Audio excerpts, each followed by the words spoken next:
झंडा ठो के मरे, हम उसे कैसे शहीद कह सकते हैं? हम कैसे कह सकते हैं वो जन्नत का मुसाफिर है? जो जहालत का अलम बरदार है वह जहालत जहन्नम ले जाती है, और जो शरीयत का अलम बरदार है शरीयत उसे जन्नत ले जाती है। तो जहालत का झंडा ढोने वाला काफिरों को खुश करता है। काफिर नमाज से खुश नहीं होता, जबकि नमाज सबसे बड़ा जरिया है अल्लाह की कुर्ब हासिल करने का। नमाज सबसे बड़ा जरिया है दुनिया को पाप से बचाने का, नॉर्मल करने का, सॉफ्टनेस करने का। समाज के नौजवानों को अगर पाकीज़ा बनाना हो तो सबसे पहले सारे नौजवानों को नमाजी बना दे। जहाँ नमाजी बना निकाह की हिफाजत हो, जहाँ नमाजी बना वो छोकरीबाजी नहीं करेगा, नमाजी जहाँ बना इश्कबाजी नहीं करेगा, नमाजी जहाँ बना नमाज से फुर्सत मिलेगी किताब पढ़ेगा, वो अपने फ्यूचर को ब्राइट करेगा। अलीगढ़ में एक बच्चा हमारे इलाके का, जब भी उसकी माँ फोन करती थी तो क्लास का साथी रूम पार्टनर बोलता था वो नमाज पढ़ रहा है, वो इशराक पढ़ रहा है, वो तस्बीह पढ़ रहा है। इसके माँ बाप रोते थे कि ये उसको हम मेडिकल में पढ़ने भेजे हैं, ये जब भी फोन करो तो नमाज पढ़ रहा है, जब भी फोन करो तो कुरान पढ़ रहा है। आखिर ये कर क्या रहा है? मेरा बच्चा जा कहाँ रहा है? मैंने उसको डॉक्टर बनने के लिए भेजा है और जब भी फोन करो तो बोलता है नमाज पढ़ रहा है। ये नमाजी बन के आएगा, लगता है डॉक्टर बन के नहीं आएगा। लेकिन जब रिजल्ट सामने आया तो पूरे क्लास में सबसे हाई क्लास का रिजल्ट उसका रहा, क्योंकि जो नमाज पढ़ता है वह पंक्चुअल हो जाता है। पंक्चुअल का मतलब वक्त की पाबंदी करने वाला। नमाज फजर का टाइम शुरू होता है 3:55 पे, खत्म होगा 5:10 पे, 5:11 पे हम फजर पढ़ नहीं सकते, और 3:55 से 1 मिनट पहले 54 में हम पढ़ नहीं सकते। इफ्तारी का टाइम, सहरी का टाइम है 3:40, 3:40 से पहले बीवी हलाल, पानी हलाल, दाना हलाल, और 3:40 के बाद पानी हराम, दाना हराम, बीवी से सोहबत करना हराम। 1 मिनट पहले हलाल, 1 मिनट के बाद हराम।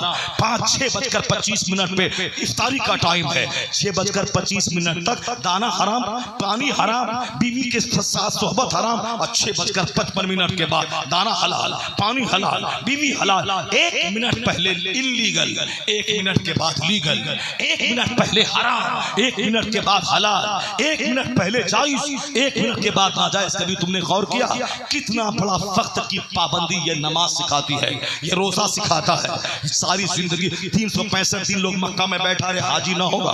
जिलहिज्जा की 9 तारीख को हालत एहराम में वो अरफात से गुजर जाए नींद की हालत में तो वह हाजी कहला जाएगा। वो हवाई जहाज से फजाओं से गुजर जाए वो हाजी कहलाएगा, और 365 दिन जाके वहां बैठा रहे हाजी नहीं कहलाएगा। वक्त की बड़ी कद्र है इस्लाम में, और सबसे ज्यादा वक्त की बर्बादी आज है मुस्लिम समाज में। जो 1-1 मिनट कीमती है, 1-1 सेकंड जहां कीमती है।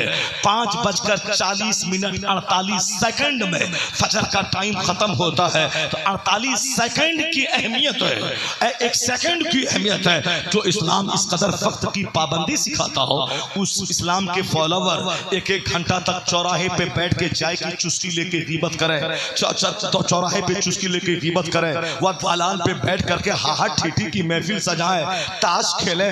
बच्चों को फुर्सत कहाँ है? अगर बच्चों को डीएम बनाना है तो उसको आला मकसद दे दे, हाई क्लास का डॉक्टर बन, आला मकसद दे दे। नमाज पढ़, कुरान पढ़, मेडिकल की तैयारी कर, नमाज पढ़, कुरान पढ़, IAS ऑफिसर बन, UPSC की तैयारी कर, तो फिर क्या होगा? बच्चा आपका बेहया, बेशरम, इश्कबाज, आशिक नहीं होगा। बच्चा नमाजी भी होगा, IAS ऑफिसर भी बन जाएगा।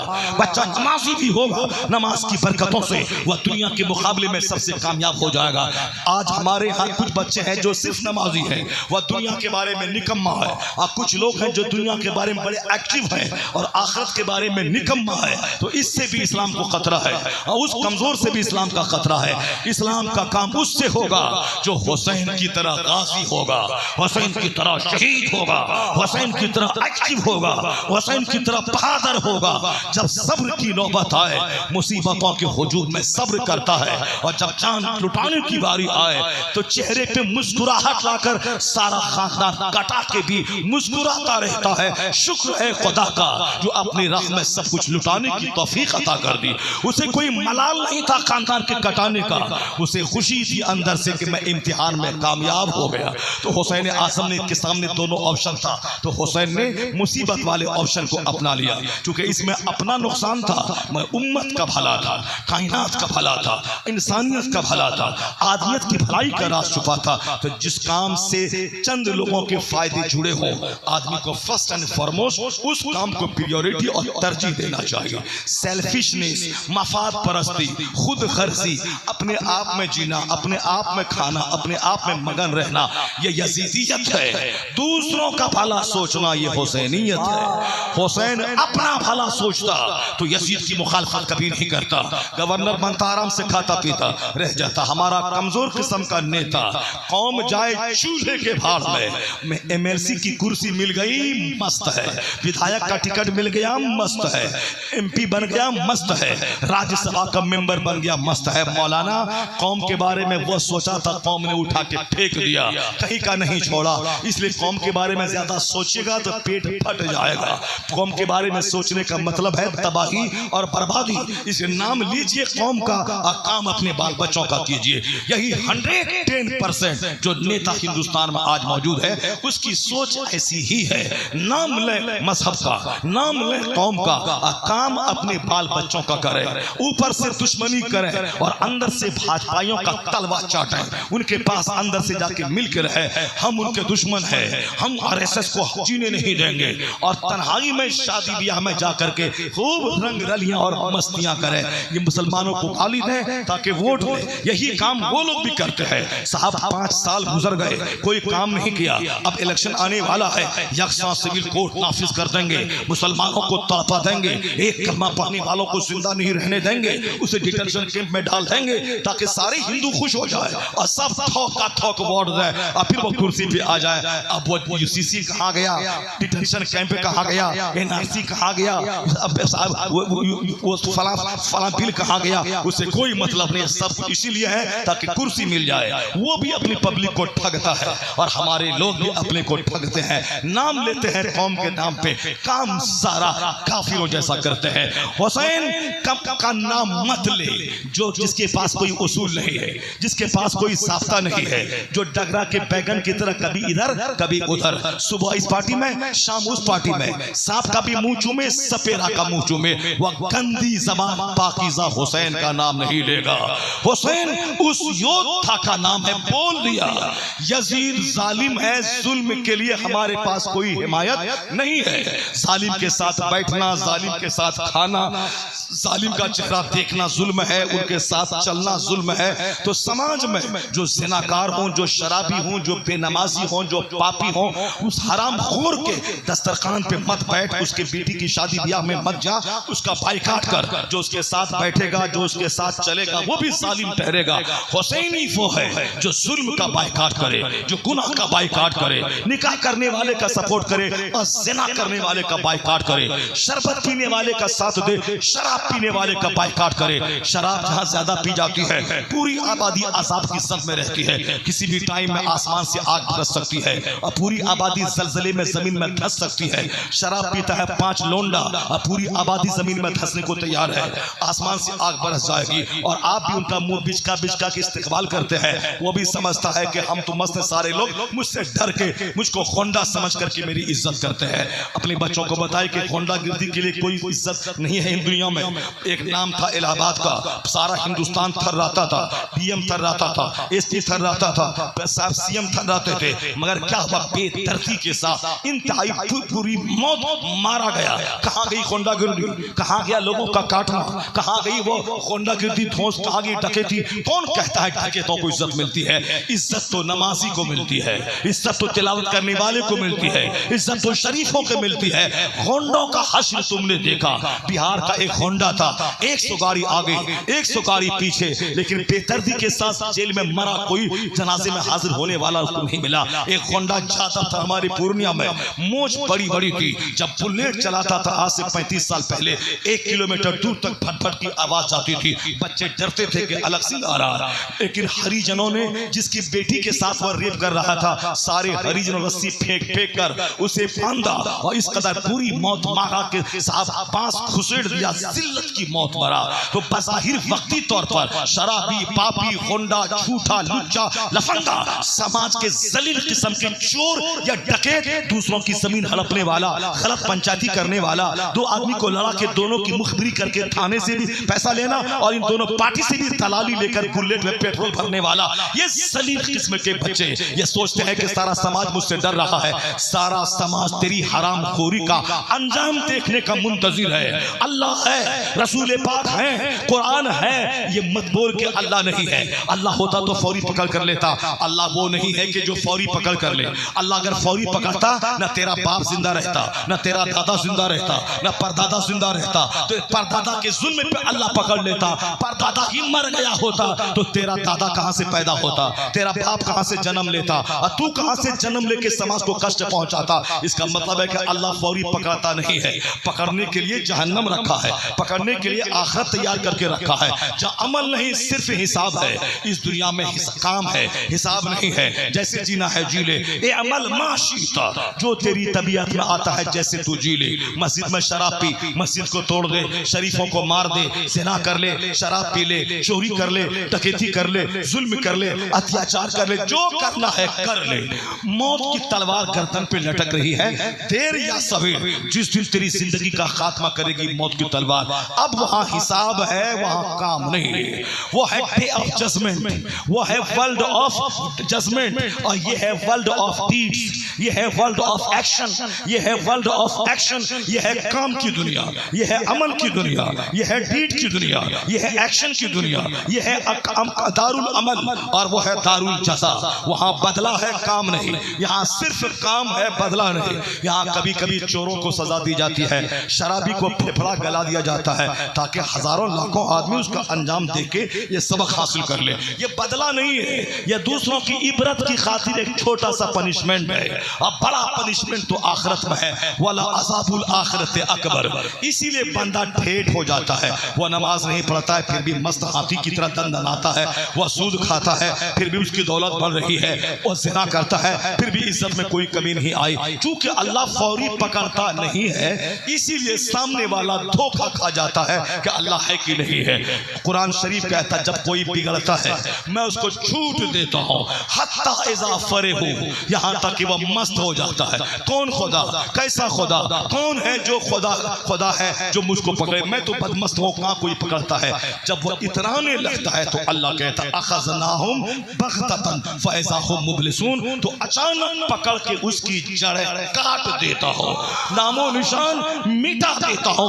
फौरी अल्लाह नहीं पकड़ता, उसे हाथी की तरह झूमने देता है, हाथ पांव फैलाने देता है, उसके बाद अल्लाह अचानक पकड़ता है, उसकी नस्लें, उसकी बुनियाद, उसकी जड़ों को काट देता है। उसकी मिसाल देख सकते हैं, हुसैन ने पब्लिक लाइफ के लिए, इस्लाम के लिए अपने आराम को त्याग दिया, बाल बच्चों समेत करबला चले गए। वहां के लोगों ने खुतूत लिखा कि मेरा कोई हाकिम नहीं, यजीद जालिम है, मैं उसकी बैत नहीं करूंगा, अगर आप नहीं आए तो कयामत में खुदा के सामने कहूंगा। मैं शराबी को हाकिम मानने पर मजबूर था, हुसैन को बुलाया, हुसैन नहीं आए। या 150 खुतूत को देखने के बाद हुसैन उनकी आवाज पे लब्बैक कहता चले गए। वहां गए, यजीद के डर से सारे खत लिखने वाले यजीद के फेवर में हो गए, सब बेवफा हो गए। अब हुसैन के सामने एक रास्ता था, या तो वापस मदीना चला जाओ, या दमिश्क जाओ, या सख्ते इस्लाम पे जाओ। जालिमों ने घेर के बोला या तो बैअत या कत्ल। हुसैन आजम ने कहा बैअत तो होगी नहीं, क्योंकि जालिम की बैअत मेरे पास नहीं है। और फिर अब एक ऑप्शन है शहादत का, ये ऑप्शन मुझको मंजूर है, मैं हाथ नहीं दूंगा। यजीद ने कहा कैसे नहीं हुसैन हाथ देगा। इधर 82 अफराद, उधर 22,000 आ गए, 4,000 से 22,000 दरियाए फुरात पे पहरा, 22,000 तलवार चमक रही है। यजीदियत चाहती थी कि हुसैन तलवार के बल पे झुक जाए, बाल बच्चे कटे हुसैन झुक जाए, उनके साथी मरे हुसैन झुक जाएंगे।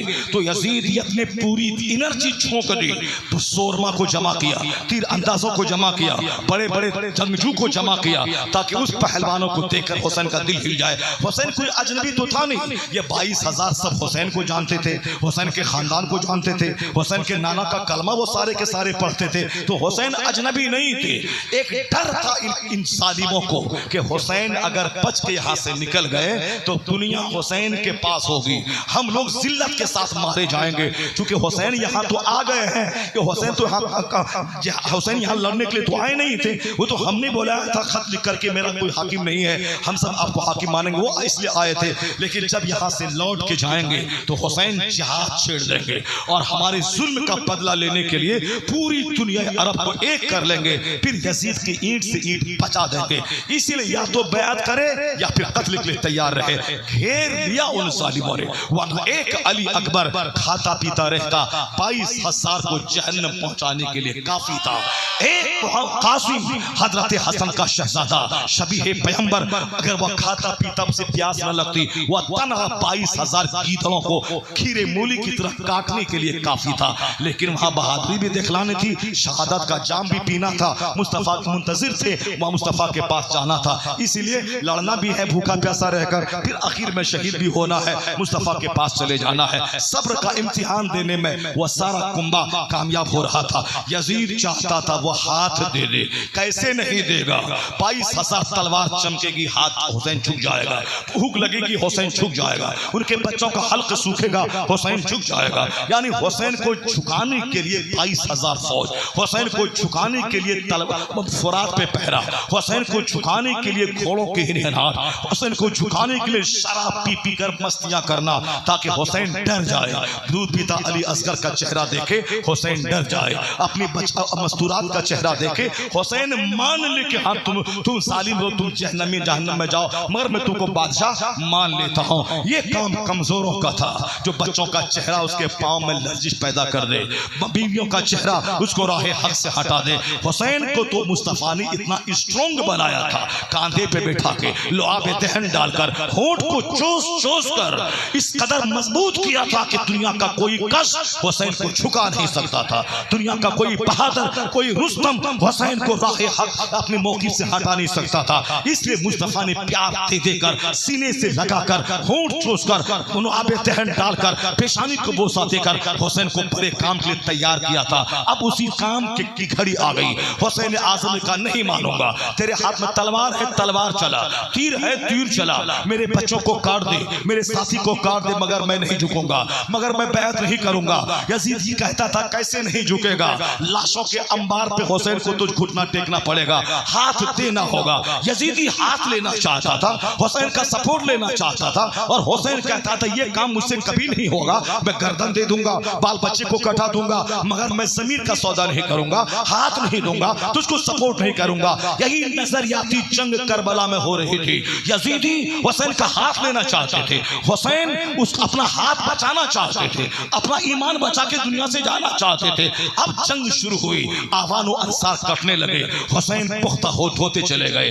अली असगर तीर से जख्मी हुआ, हुसैन का चेहरा और बुलंद होता चला गया। जवान अली अकबर शहीद हुआ, उनकी लाश उठा के लाया, हुसैन की आंखों में आंसू नहीं है, हुसैन का हौसला और बुलंद होता रहा। उधर नाना जान सब्र की दुआ कर रहे होंगे, फातिमा ज़हरा सब्र की दुआ कर रही होंगी, मौला अली दुआ के अल्लाह मेरा बेटा का पांव फिसले नहीं, इम्तिहान में नाकाम न हो जाए। वो बचाने की दुआ नहीं बल्कि साबित कदम रहकर शहादत का जाम पीने की दुआ कर रहे थे, हुसैन कामयाब हो जाए। वो हाथ लेना चाहता था, 22,000 तलवार चमका के हुसैन मुसीबतों के हुजूम में अपना हाथ बचा के जाना चाहते थे। इसी नजरियात की जंग होती रही, यहाँ तक कि सारे शहजादे जब कट गए, लोगों ने कहा हुसैन अब झुक जाएगा। हुसैन जब अमामा बांधकर, जुब्बा पहनकर, घोड़े पे सवार होकर मैदान में आ गया, लोगों ने कहा अरे अली असगर जमात शहीद हो गया, अब ये दोबारा आया है रहमो करम की भीख मांगने के लिए। हुसैन ने कहा कि अब भी मौका है जालिम, तुम अपने मौके पे नजरसानी कर, अब भी तू जुल्म से बाज आ जा, और मेरे सारे शहजादे कट गए, अभी भी तू रुजू कर लेगा तो मुस्तफा का घर वाला तुझको माफ कर देगा। इतना बड़ा समंदर था हुसैन का दिल, वह रहमो करम की माफी मांगने आखिरी खुतबा नहीं दिया था, वो अभी भी चाहते थे मुस्तफा की शफात इसको मिल जाए, या जन्नत चले जाए, या जन्नती बाप का जहन्नमी बेटा या जहन्नम मोल ले ले। वरना हुसैन आज़म के कत्ल का मतलब है मुस्तफा की शफात से महरूम रह जाना, जहन्नम जाना। तो हुसैन चाहते थे ये बाल बच्चों को शहीद करने के बाद भी ये जहन्नम ना जाए, अभी भी तौबा कर ले। मगर वो दुनिया का गुलाम, रैकी गवर्नरी का गुलाम, चंद सिक्के का गुलाम, सहाबी का बेटा जहन्नमी गवर्नरी के शौक में लाखों करोड़ों साल की आखिरत के आराम को उन्होंने त्याग दिया। चंद सिक्का गवर्नरी का ओहदा मजबूर किया, हुसैन आज़म के कत्ल के लिए सामने आ गया। 22,000 की तलवार चलती रही, तीर चलते रहे, 72 जख्म नेज़ों के, हजारों जख्म तीरों के सहे। हुसैन मैदान जंग में जमीन पे गिर गए, पेशानी को सजदे में रखा। वह सजदे हुसैन था। तलवारों के हुजूम में सजदा हो रहा है, एसी में सजदा करना और है, मस्जिद में सजदा करना और है, हजारों तलवारों के बीच में सजदा करना और है। हुसैन ने सजदा किया, जान जाने आफरी के हवाले कर दी, सर्रा सर्रा पुकार उठा। हुसैन तेरी शहादत पे आदमियत को फख्र है, इंसानियत को नाज है, सारी दुनिया को नाज है, मुस्तफा को नाज है, अली मुर्तजा को नाज है, फातिमा ज़हरा को नाज है, खुद सजदे को तेरी इस अदा पे नाज है, खालिक के कायनात को तेरे सजदे पे नाज है। तूने तलवारों के बीच में ईमान बचाया है, तुमने दुश्मनों के बीच में अपना हाथ बचाया है। यजीद हाथ मल के रह गया कि पूरी एनर्जी झोंक दी, सारी सल्तनत दांव पे लगा दी। हुसैन का हाथ नहीं ले पाया, हुसैन का ज़मीर नहीं ले पाया। यजीद अपने मकसद में हार गया और हुसैन मुसीबतों के हुजूम में अपना ईमान, अपना ज़मीर, अपना उसूल, अपना हाथ, अपना गाइडलाइन से बचा के चला गया। हुसैन जीत गया, यजीद अपने मकसद में हार गया। न यजीद का वो सितम रहा, न वो जुल्म इब्ने ज़ियाद का, जो रहा तो नाम हुसैन का, जिसे जिंदा रख दी है करबला। यह है करबला मोहल्ला की आवाज, यह है हुसैन आज़म की जिंदगी का पैगाम कि हमेशा मरते दम तक हक का साथ देना चाहिए। हक की खातिर गर्दन भी कटे तो ऐब नहीं, वो इज्जत की बात है। मरना तो है ही, चाहे आज मरो चाहे 70 साल के बाद। आदमी वही है जो गीदड़ों बुज़दिलों की तरह 100 साल जीने से बेहतर है कि शेर की एक दिन की जिंदगी जी। जो अल्लाह रब्बुल इज्जत की खातिर जीता है, अल्लाह उसे मरने नहीं देता। यजीद बज़ाहिर जीत के भी सदा के लिए हार गया और हुसैन जाहिर सारे खानदान को लूटा के भी सदा के लिए जीत गया।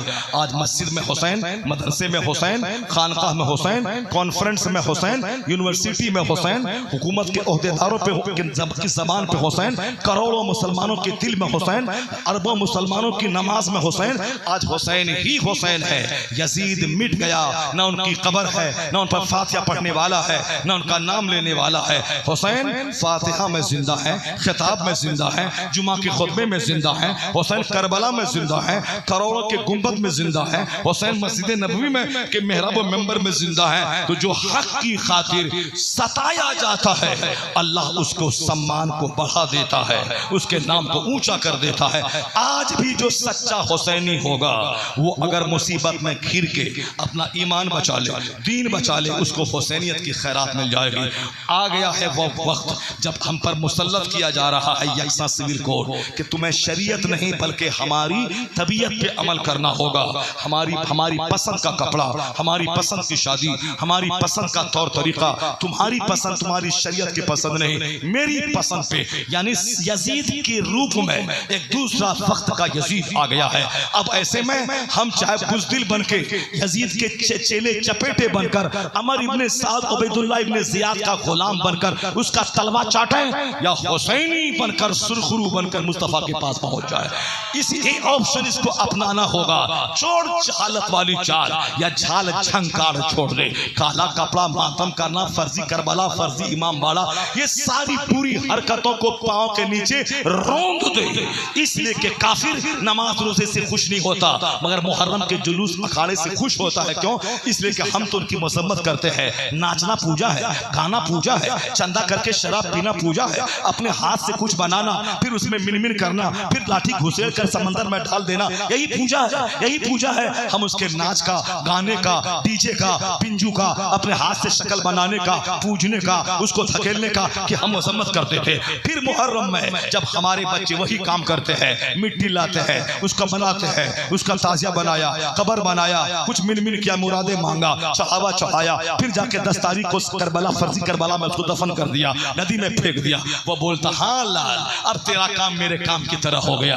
अब तेरा नाचना, तेरा गाना, तेरा कुछ शक्ल बनाना, उस शक्ल पे मिनमिन करना, उसको फेंक देना, ये तेरा काम मेरे काम से मेल खा गया। इसीलिए खैर मुस्लिम भी अखाड़े में आता है, ताजिया के पास आता है, वहां कहता हुसैन मुझको बेटा दे दीजिए। तो तेरे काम उनके काम से मेल खाता है, या बुत परस्ती से मेल खाता है, जहालत से मेल खाता है, ये खुराफात से मेल खाता है। अगर ज़मीर जिंदा है तो इस खुराफात को पांव के नीचे रौंद दे, उसको दफन कर दे, तमाम खुराफात साथ छोड़ दे, हुसैन का चर्चा कर, सजदा कर, नमाज पढ़, अहद कर, सच्चाई का साथ देंगे, नमाज का साथ देंगे, हुसैन के सजदे से नूर हासिल करेंगे। अब बगैर नमाज पढ़े न मेरी माँ रहेगी, न बेटी रहेगी, न मेरा बेटा रहेगा। सकीना और ज़ैनब सैकड़ों लाशों के दरमियान भी सब्र की तस्वीर बनी रही, न आंचल सर से खिसका, न चेहरा को नोचा, न सीना पीटा, लाशों के अंबार पे सब्र करी है। अब मैं अपनी बेटी को जीन्स पहनने नहीं दूंगा, टी शर्ट पहनने नहीं दूंगा, समाज के जवानों को ज़िना करने का मौका नहीं दूंगा। इसको मैं मोटा ढीला ढाला कपड़ा पहनवाऊंगा,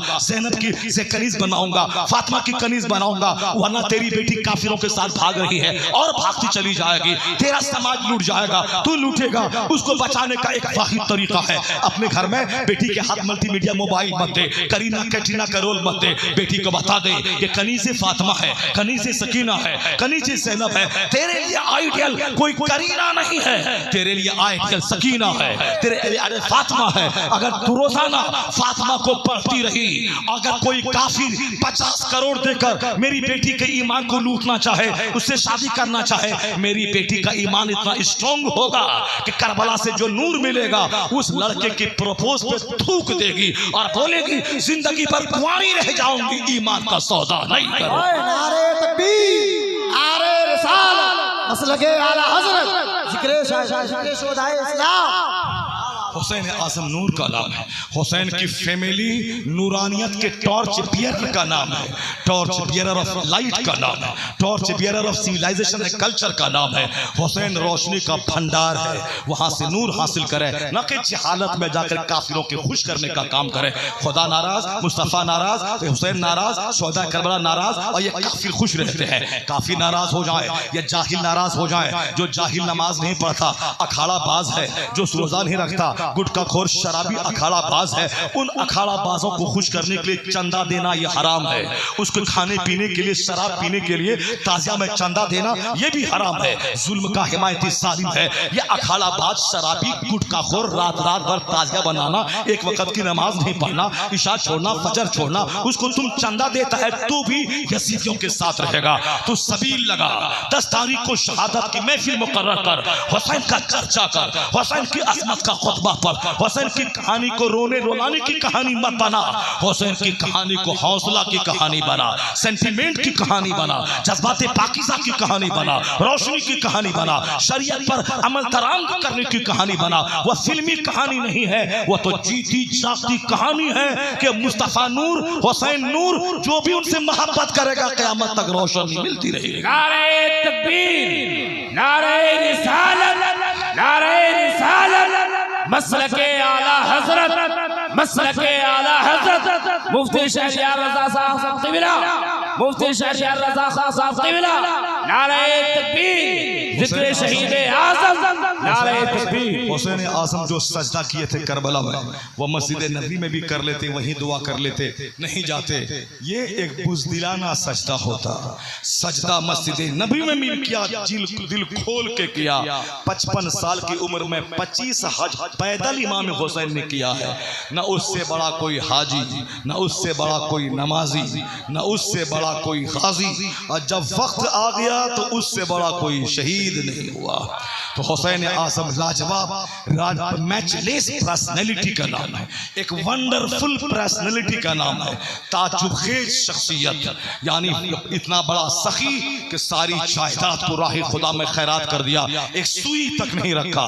विश्वास इतना कि जो खर्च करता है वह कंगाल नहीं होता है, 10 करो तो अल्लाह 100 लौटा के दे देता है। तो हुसैन ने सुई तक नहीं रखा, सारा माल खर्च किया, तो वह कंगाल नहीं हो गए। जो रब से सौदा करता है, रब उनके हिसाब, अपने हिसाब से बेहिसाब उसको नवाज देता है। अल्लाह तबारक व तआला हमको और आपको सबों को इमाम हुसैन की ज़िंदगी से नूर हासिल करने की तौफीक अता फरमाए, इमाम हुसैन की ज़िंदगी से सबक हासिल करने की तौफीक अता फरमाए। अल्लाह ताला इमाम हुसैन की कब्र अनवर पर रहमत व नूर की बारिश बरसाए। अल्लाह उनके बेटे अली अकबर, अली असगर की कुर्बानी के सदक़े हम सबको भी इस्लाम की खातिर जीने मरने की तौफीक अता